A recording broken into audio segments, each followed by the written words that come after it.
시청자 여러분 안녕하십니까? 11월 넷째 주 복지TV 전남방송 뉴스데스크 시작합니다. 여수 지역에서는 제4회 사회복지 한마당 행사가 지난 19일 여수시청 회의실에서 열렸습니다. 코로나19로 체육대회 등은 취소됐지만 복지시설 종사자들은 몸과 마음을 재충전하는 시간을 가졌습니다. 이영춘 기자의 보도입니다. 여수시가 코로나19로 어느 때보다 힘든 시기를 보내고 있는 복지시설 종사자들을 위해 사회복지 한마당 행사를 열고 위로했습니다. 여수시가 주최하고 여수시 사회복지시설 연합회와 사회복지사 협회가 주관한 제4회 여수시 사회복지 한마당 행사는 지난 19일 시청 회의실에서 관계자와 종사자 등 50여 명이 참석한 가운데 열렸습니다. 코로나19로 체육대회 등은 취소하고 간소하게 치른 행사였지만 이 자리에서는 여수 쌍봉 사회복지관 김진복 대리 등 8명의 복지 유공자들이 시장 표창을 받았습니다. 이 행사는 우리 사회복지 종사자들이 힘들고 어렵지만 이 코로나19로 힘들고 어려운 이 상황에 더 힘을 내라는 큰 의미가 담겨져 있고요. 여기에 만나서 소통하고 그리고 화합하는 자리인 것 같습니다. 앞으로도 저희도 시설연합회에서도 회원기관 여러분들 많이 지지하고 아낌없는 지원하겠습니다. 수상자들은 지역 복지를 위해 헌신한 다양한 분야의 사회복지 종사자들로 상을 받는 영예를 안았습니다. 올해 처음으로 사회복지 종사자들에게 10만 원의 복지 포인트를 지급한 여수시는 종사자들에게 더 나은 근무 환경과 처우 개선 등을 위해 지원을 아끼지 않겠다고 밝혔습니다. 복지TV 뉴스 이영춘입니다. 광양시는 지난 18일 시청 소위원회실에서 서울대학교 농업생명과학대학과 교류 협력 추진을 위한 협약을 체결했습니다. 주요 협약 내용은 국도비 공모사업 공동신청 산림교육시설물과 프로그램 상호지원, 그리고 백운산 산림자원 보존연구와 임산물 소득 증대 방안 등이 담겨 있습니다. 이번 협약으로 광양시는 산림자원 연구개발 등을 통한 지역 임업 발전은 물론 서울대학교 학생들과 함께하는 청소년 진로캠프 운영 등 시민들에게 양질의 교육 서비스를 제공할 수 있게 됐습니다. 전라남도는 지난 20일 무안항공 특화산업단지 조성을 위한 첫 삽을 떴습니다. 총 448억 원이 투자될 무안항공 특화산업단지 조성 사업은 무안국제공항과 연접한 35만 제곱미터 부지에 건립되며 항공정비 중심의 항공연관 산업 육성을 목적으로 하고 있습니다. 앞으로 구축이 완료되면 항공기 부품을 비롯 물류 기내식 업체, 항공기 정보 서비스업 등 각종 항공 관련 업종이 입주해 해외에 의존한 항공기 정비 의존도를 낮추는 등 고용 창출 효과도 기대되고 있습니다. 여수해양경찰서는 지난 18일 오전 여수시 낙포동 한국석유공사 부두와 인근 해상에서 원유 3사 기름 확산 방지 협력 시스템 가동을 위한 합동훈련을 실시했습니다. 이번 훈련은 여수시 낙포동 소재 석유 비축기지 앞 해상에서 발생한 원유선과 케미컬 운반선 간의 충돌 사고를 가정해 진행됐으며 GS칼텍스, 한국석유공사, 오일허브코리아 등 10개 기관이 훈련에 참여했습니다. 이번 훈련은 원유 유출과 화재 사고가 동시에 발생한 복합적인 상황의 대응 훈련을 통해 원유 취급 3사의 기름 확산 방지 협력 시스템이 실질적으로 가동하는지 점검하는 데 중점을 뒀습니다.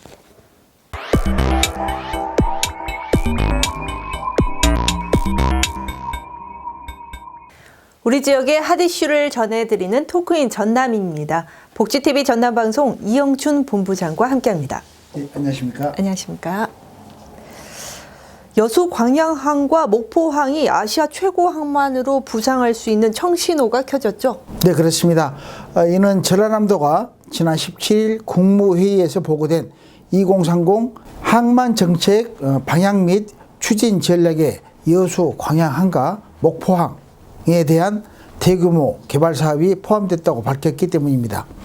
해양수산부는 그동안 국내외 해운 항만 환경 변화를 고려해 오는 2030년까지 추진되는 제4차 항만 기본계획을 수립해왔고, 이날 여수 광양항과 목포항 개발 기본계획 진행사항을 보고 있습니다.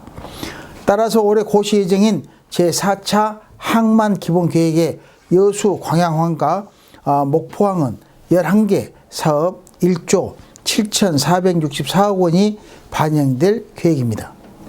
네, 여수 광양항은 자동화 컨테이너 부두 등으로, 목포항은 카페리 부두로, 목포 신항은 해상 풍력 지원 부두 등으로 개발된다고 하죠. 네, 그렇습니다.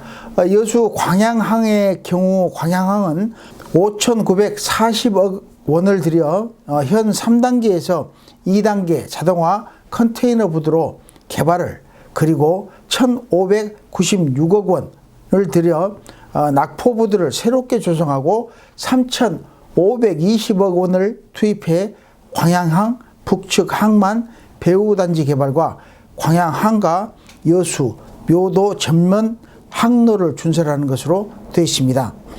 목포항은 2,180억 원을 들여 해상풍력 지원 부두와 배후단지를 개발하고 480억 원을 들여 3만 톤급 목포항 국제 카페리 부두 건설을 하고요. 목포 신항은 한국형 뉴딜 사업인 8.2기가와트의 대규모 해상 풍력 발전단지 조성을 위한 3만 톤급 지원 부두 1개, 선석과 함께 풍력 발전기 조립 생산 이송에 필요한 배후 단지 등을 부두에 조성하게 됩니다. 네, 이 같은 개발 사업이 오는 2030년까지 이루어질 경우 부두 최선율을 완화하고 물류 비용을 대폭 절감할 수 있다고 하는데요. 네, 그렇습니다. 특히 광양항 컨테이너 부두는 세계적인 추세에 맞춰 자동화 부두로 개발되고 있고요. 준설을 통한 대형 선박 항로 확보 등으로 현재 평균 29%인 부두 최선율을 완화하고 물류 비용도 크게 절감돼 여수 광양항 활성화가 본격 추진될 것으로 보고 있습니다. 전라남도 위광안 해양수산국장은 앞으로 여수 광양항은 수출입 물동량 세계 10위의 항만 물류 1번지로 만들어 나가고, 목포 신항은 동북아 물류 거점과 신재생 에너지 산업의 전남형 일자리 창출 창구로 발전시키겠다고 밝혀 여수 광양항은 세계 항만 물류를 주도하고, 목포항은 미래 거점 항으로 우뚝 설 수 있을 것으로 기대가 되고 있습니다. 네, 계속해서 두 번째 이슈입니다. 순천시청 공무원의 절반 이상이 시의원의 갑질을 경험한 것으로 밝혀졌죠. 이 같은 사실은 전국 공무원 노동조합 순천시지부가 지난달 13일, 지난 6일까지 시청 조합원을 대상으로 지방의회에 대한 인식과 실태 파악을 위한 설문조사에서 밝혀졌습니다. 이번 조사에서는 전체 조합원 1,100여 명 가운데 662명이 설문에 참여해 60%의 응답률을 보였습니다. 설문 내용은 순천시 의회 운영과 의정 활동에 대한 인식, 의원 갑질 여부와 비위, 비리, 근절 방안, 그리고 의회에 바라는 점 등 총 16개 문항으로 이루어졌습니다. 설문 결과 공무원에 대한 시의원의 갑질 여부에 대해서는 응답자의 55%가 갑질이 있다고 답을 했습니다. 네, 특히 이번 조사에서는 시의원들의 권위적인 태도도 높게 나타났다고 하는데요. 네, 그렇습니다. 이번 조사의 유형별로 보면 시의원의 권위적인 태도가 33%로 가장 높게 나왔으며, 다음으로는 과도하거나 불필요한 자료 요구 23%, 각종 이권 개입에 20%, 처리 불가, 민원 반복 요구 등 15% 등으로 나타났습니다. 또 지방의회에 대한 신뢰 여부는 응답자의 27%가 부정적으로 응답해 신뢰한다는 긍정적 응답 15%보다 훨씬 많이 나타났습니다. 네, 또 집행부 견제와 감시보다는 선심성 예산 방영이 더 높게 나타났죠. 네, 그렇습니다.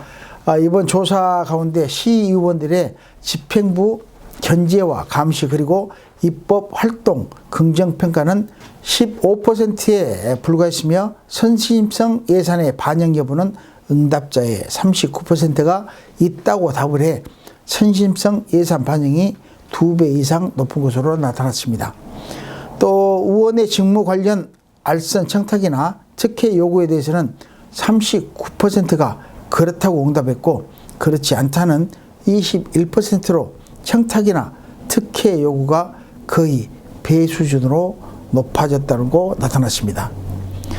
공무원 노동조합 순천시 지부 관계자는 이번 설문조사를 토대로 의회 면담을 통해 공무원들에 대한 부당한 요구와 갑질 행위 중단을 요구하고 의원 갑질 신고 체제를 운영할 계획이라고 밝혀 의회와 노조가 협력과 소통의 길을 모색해 나갈지 지켜봐야 할 것 같습니다. 네, 수고하셨습니다. 지금까지 토크인 전남이었습니다.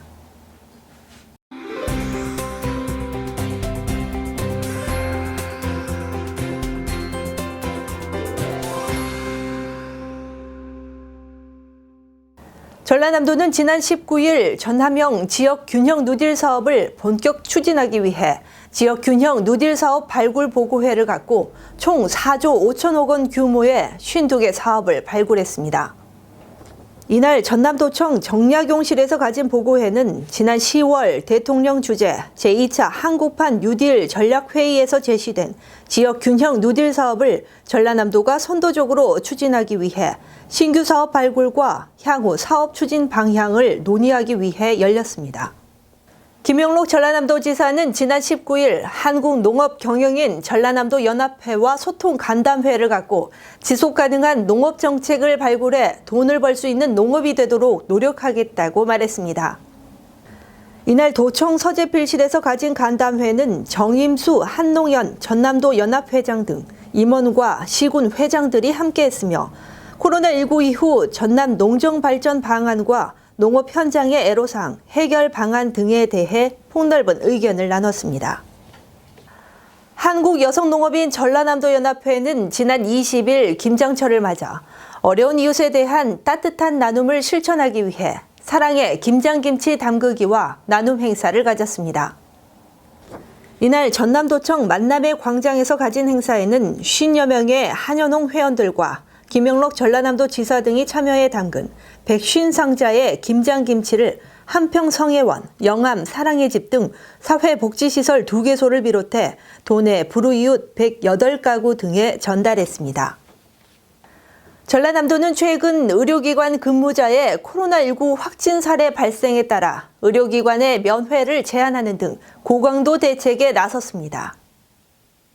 이번 대책에 따라 의료기관들은 면회를 금지하고 간병인 최소화와 직원과 환자 가족들은 기본 방역수칙을 반드시 준수해야 하며 직원들의 원외 활동도 줄이고 증상이 있는 직원은 출근을 제한하는 등 적극적인 예방에 나서고 있습니다.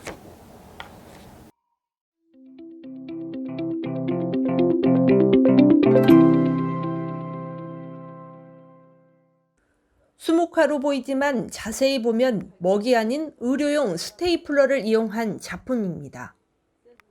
아크릴판에 그림을 그리고 판을 덧대어 표현해 완성한 작품은 마치 코앞에 있는 것 같은 입체감과 사실감으로 그림 속에 들어가 있는 착각을 불러일으킵니다. 지난 3일부터 여수 예울마루에서 열리고 있는 뜻밖의 발견 세렌디피티전입니다. 이번 전시회는 생각지 못한 귀한 것을 우연히 발견하는 능력의 의미를 담은 세렌디피티를 주제로 회화, 조각, 영상, 드로잉 등 재기발랄한 작품 총 63점이 오는 12월 4일까지 열립니다. 네, 세렌디피티란 영국 작가 호레이스 월펄이 쓴 세렌딥의 왕자 동화 속 주인공이 우연으로부터 새로운 것을 발견하는 능력에 착안하여 만들어진 단어입니다. 뜻밖의 우연의 발견을 통해 창의적 영감을 얻고 창작으로 이어지기까지 다양한 기법과 소재를 시도해서 21명 작가가 완성한 독창적인 예술 작품을 만날 수 있는 전시입니다. 창작의 계기가 된 최초의 발견이 무엇인지 중점을 두고요. 사물을 바라볼 때 새로운 시각을 갖는 기회가 되길 바랍니다. 총 21명의 예술가들이 창작에 영감을 주는 최초의 순간과 그 순간의 아이디어를 실행으로 옮겨 창의적인 작품을 만들어내는 과정을 담은 작가 노트가 작품과 함께 전시돼 사람들의 발길을 사로잡습니다. 생각지도 못한 우연으로 창의적인 작품이 탄생하는 순간의 경험을 느낄 수 있게 해 독특하고 매력적인 전시회가 되고 있습니다. 복지TV 뉴스 이소영입니다. 이상으로 뉴스를 마칩니다. 오늘도 함께해 주신 여러분 고맙습니다.